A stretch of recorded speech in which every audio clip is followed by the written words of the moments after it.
Hello everybody, in this video we are going to unbox Hugo Boss Polarized sunglasses.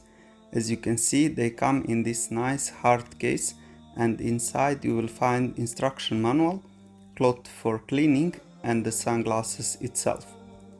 They have the Hugo Boss logo on top of the right lens, as well as from the right and left side of the sunglasses.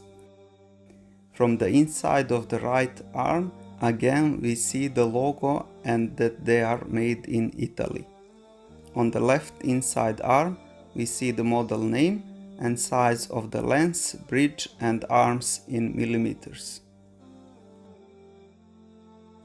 As you can see, these are polarized, so they are very good for absorbing the light reflections, so you can see very clear through them. They have blue lenses, so they are very comfortable wearing them outside.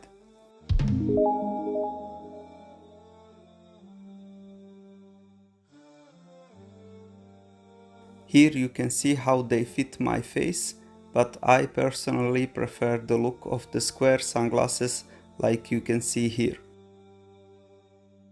Let me know which one you think are better fit for me.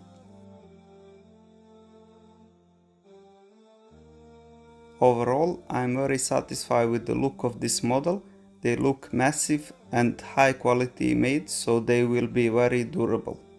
Also, blue lenses are perfect to match the outside colors, so your eyes will be grateful for wearing these Hugo Boss shades. Thank you very much for watching, and until next time, Assalamu alaikum, may peace be upon you.